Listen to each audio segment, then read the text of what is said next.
यशोमती मैया के नंद लाला। आप हमारे भी लल्ला का नामकरण कर दो ना। पुत्री, ये क्या कह रही हो तुम? विनती कर रही हूँ, और मेरी जे आग्रह अस्वीकार मत ही करो। आप दोनों भाइयों का नामकरण एक साथ हो जाएगा।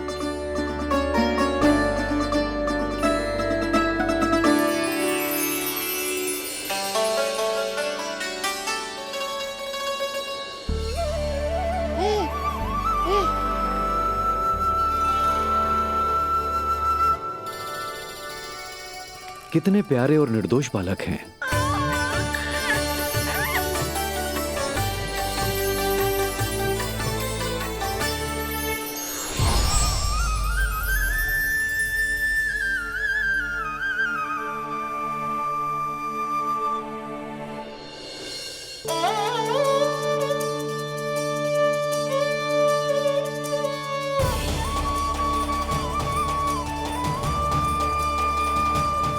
इन दोनों को देखकर गुरुदेव की आंखों में आंसू क्यों आ गए?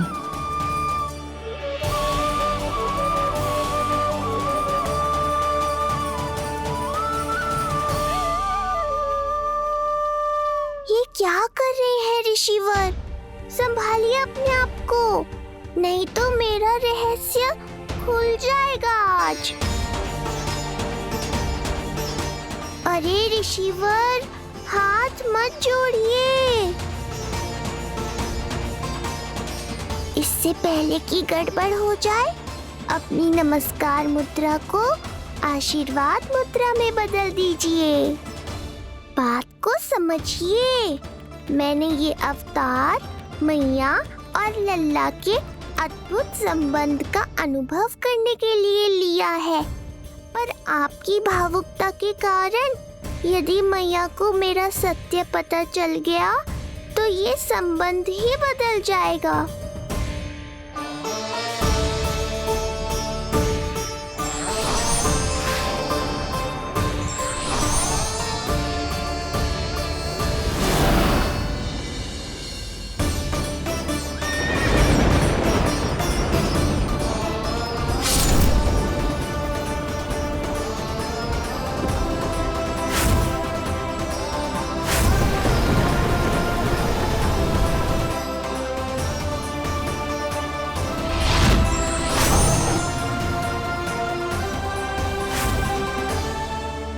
अब आप सब कुछ जान चुके हैं ऋषिवर, इसलिए अब मेरे सामने हाथ जोड़कर मेरे सत्य को उजागर मत कीजिए।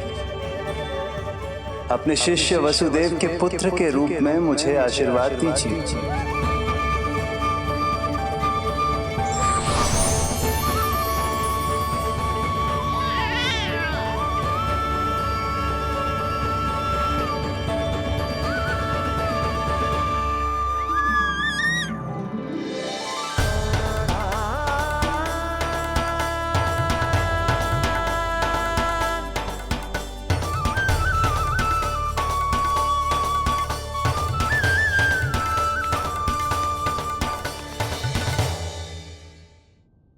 ऋषिवर, आप मौन क्यों हैं? और आपकी आंखों में आंसू? सब कुछ ठीक है ना? अब तो आप हमारे लल्ला का नामकरण करोगे ना? इन दोनों का नामकरण करना मेरा सौभाग्य होगा पुत्री।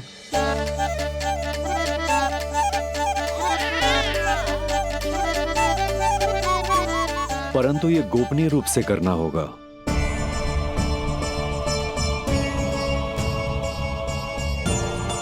अवश्य ही स्वामी का आग्रह होगा, ताकि कंस की बुरी दृष्टि हमारे पुत्र पर ना पड़े। ये तो बहुत महान ऋषि हैं, इन्हें कंस के अत्याचारों के बारे में अवश्य पता होगा।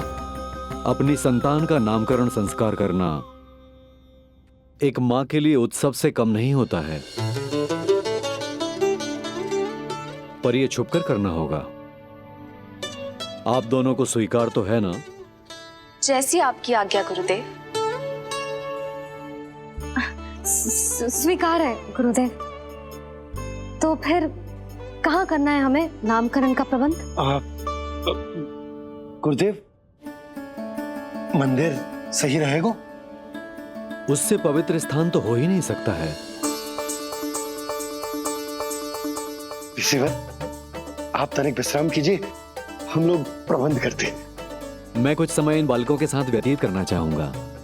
ये तो इनका सौभाग्य होगा। हमें आज्ञा दीजिए।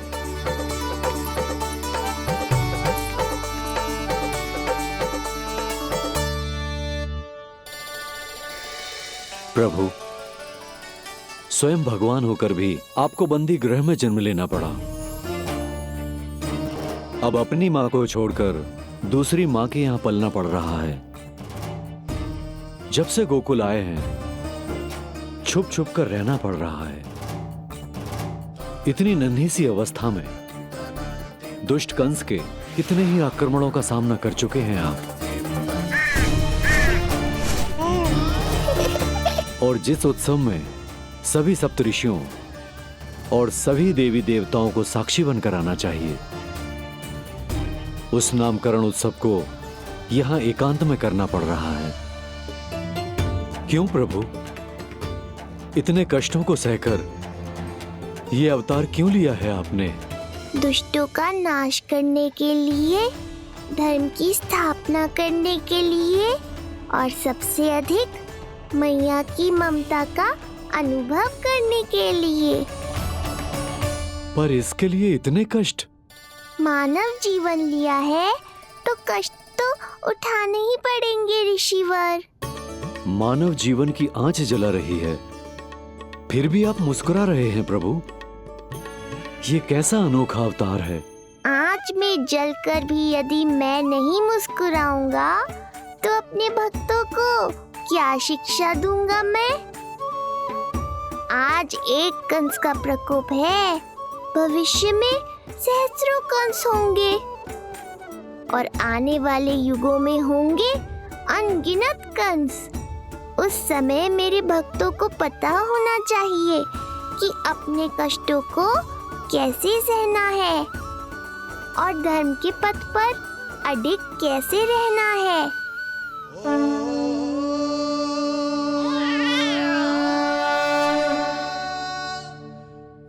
आप धन्य हैं प्रभु। सारी तैयारी हो गई। बोलो। आप गुरुदेव को बुला लो, मैं रोनी जीजी और बालकों को ले आती हूँ। यशोदा, तुम रुष्ट तो ना होना मुझसे? मैं भला रुष्ट क्यों होने लगी? नहीं, तुम जो उत्सव बड़े धूमधाम से करना चाहती थी और बहुत प्रसन्न हूँ मैं कि हमारे लल्ला का नामकरण स्वयं ऋषि गर्ग पूरे विधि विधान से कर रहे हैं। मैं समझ गई, उत्सव बड़ा हो या ना हो, प्रसन्नता बड़ी होनी चाहिए। अरे मैं तो इतनी उत्साहित हूँ कि दोनों भाइयों का नामकरण आज के शुभ मुहूर्त पे हो रहा है। तो इससे पहले जो बीत जाए, जाओ। आप भी बुला लो।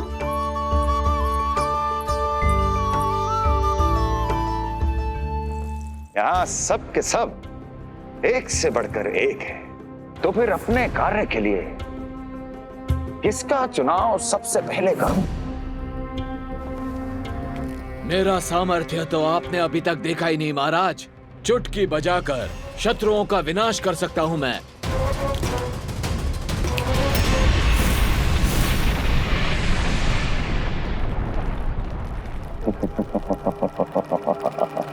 वाह! किंतु आपने तो बताया ही नहीं कि करना क्या है। वध करना है, एक नवजात बालक का वध। उसे साधारण बालक मत समझना। गोकुल में नंद के घर पल रहा वो बालक विष्णु का अवतार है।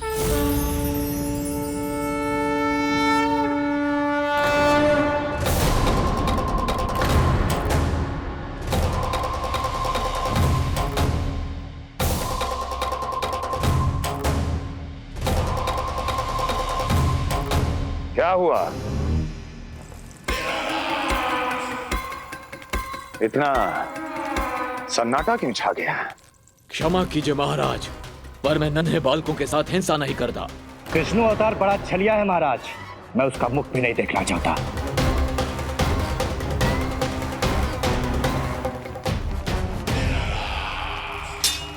जाने दो इन्हें। वैसे भी इस सिंहासन के लिए मुझे कायरों की कोई आवश्यकता नहीं। जाने दो।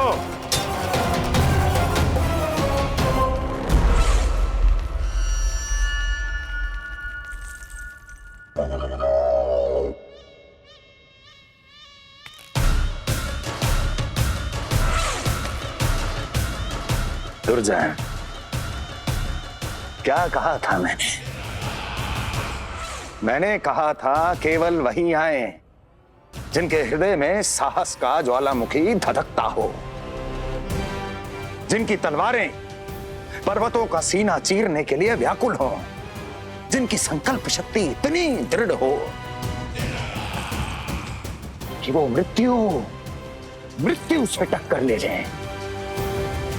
वही होगा इस सिंहासन का असली अधिकारी।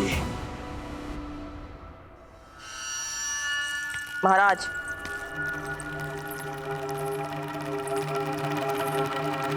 ना तो आपके दिए इस सम्मान का कोई मूल्य रह गया है और ना ही आपके भय का। अभी आपने ही कहा था ना कि जब वन में कोई सिंह दहाड़ता है तो उस वन के सभी जीव जंतु एक जगह एकत्रित हो जाते हैं, परंतु उसी वन में जब कोई बब्बर सिंह दहाड़ता है तो वही जीव जंतु भय के मारे इधर उधर भागने लगते हैं।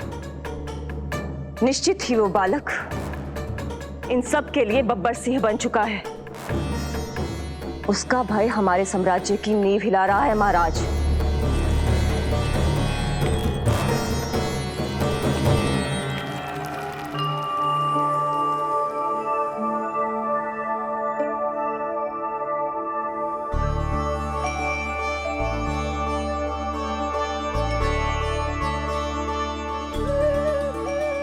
हे नारायण, मेरा मार्गदर्शन कीजिए।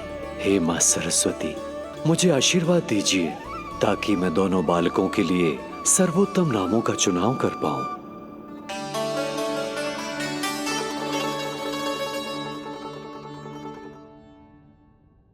आपके पुत्र को बड़े भाई के कर्तव्य का निर्वाह करना है और इस दायित्व को प्रभु श्री राम से अच्छा किसने निभाया है? जैसा अटूट संबंध उनका अपने भाइयों के साथ था, मैं श्री नारायण से प्रार्थना करता हूं कि वैसा ही प्रेमपूर्ण संबंध इसका भी अपने छोटे भाई के साथ हो।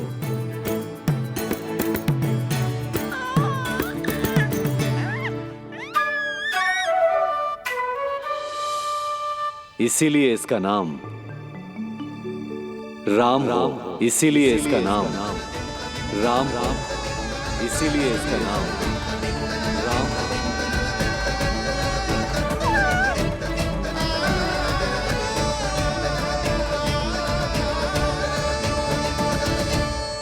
बड़े भाई में आदर्श, न्याय, संकल्प बल के साथ साथ शारीरिक बल भी होना चाहिए। मैं देख पा रहा हूं ये बालक इन सब बलों के लिए जाना जाएगा। इसलिए जो नाम इसके व्यक्तित्व के लिए सबसे उचित है वो है बलराम। बलराम, बलराम।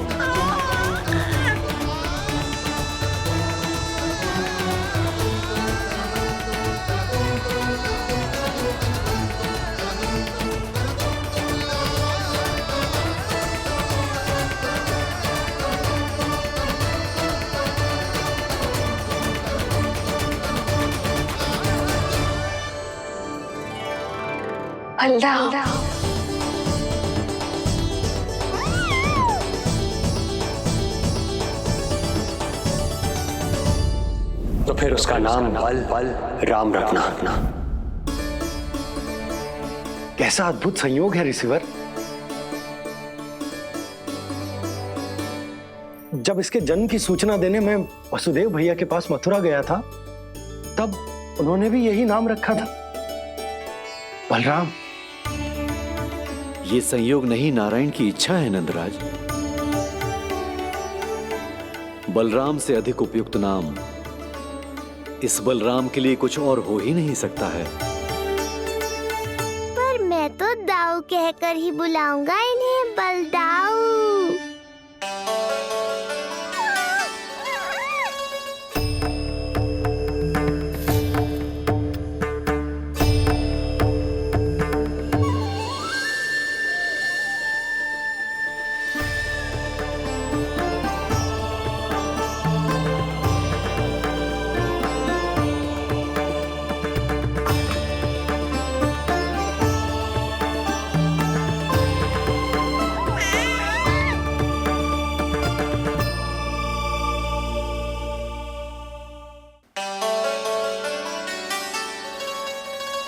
सुना पुत्र, आज से तुम्हारा नाम होगा बलराम। बलराम बलराम।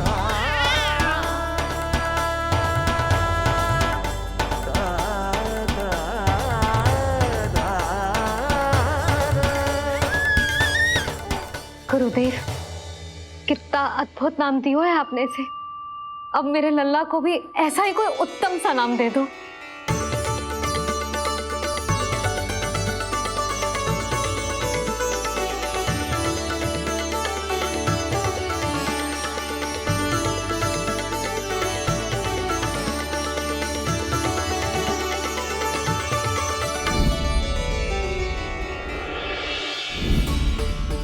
ये कठिन दायित्व आपने ही मुझे सौंपा है प्रभु, इसे निभाने की क्षमता भी आप ही दीजिए।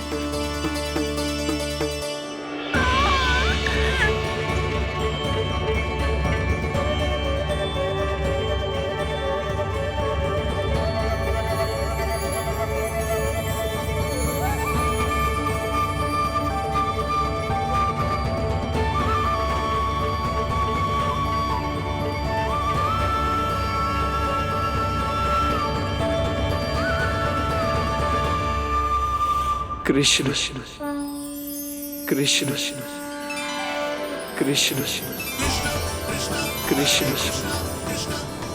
कृष्ण कृष्ण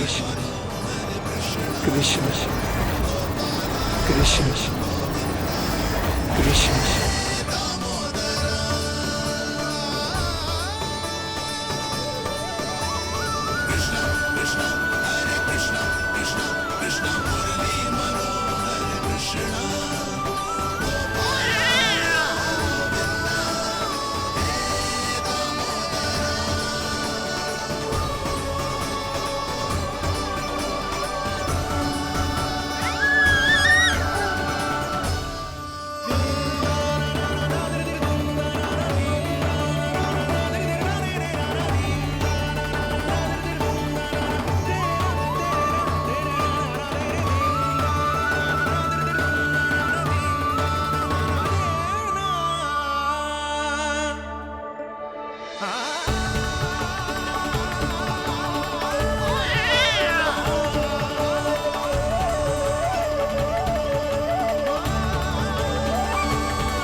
कृष्ण कोई साधारण शब्द नहीं है,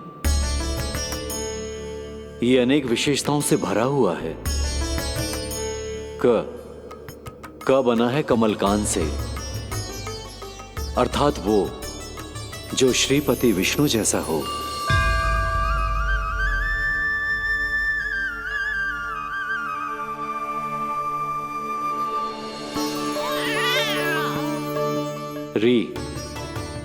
री की उत्पत्ति हुई है श्री राम से, अर्थात वो जो सबके हृदय में बस जाए।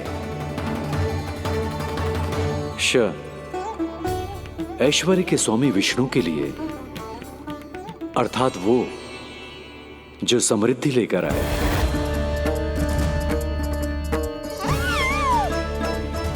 और ना है नरसिंह के लिए, अर्थात वो जो रक्षा करे, और अंत में आकार की मात्रा सूचक है अग्निदेव का, अर्थात वो जो स्वयं तप कर सबको पवित्र कर दे।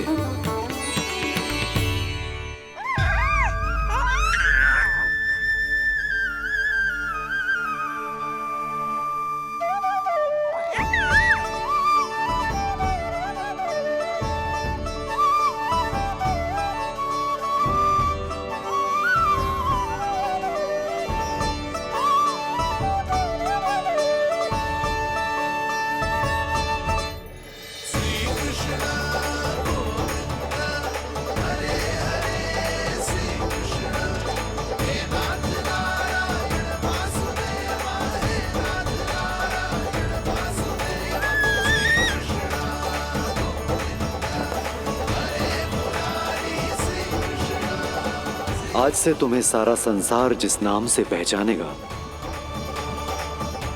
वो नाम है कृष्ण। वो नाम है कृष्ण। वो नाम है कृष्ण। वो नाम है कृष्ण। कृष्ण कृष्ण कृष्ण कृष्ण कृष्ण कृष्ण कृष्ण कृष्ण कृष्ण कृष्ण कृष्ण कृष्ण कृष्ण।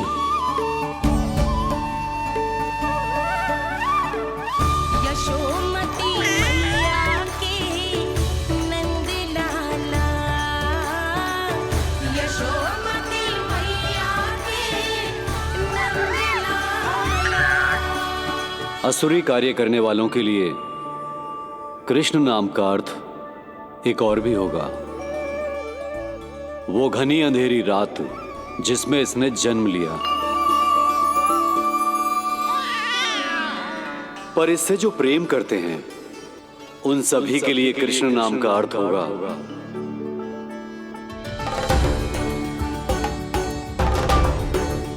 अतुलनीय सुंदरता और अथाह प्रेम।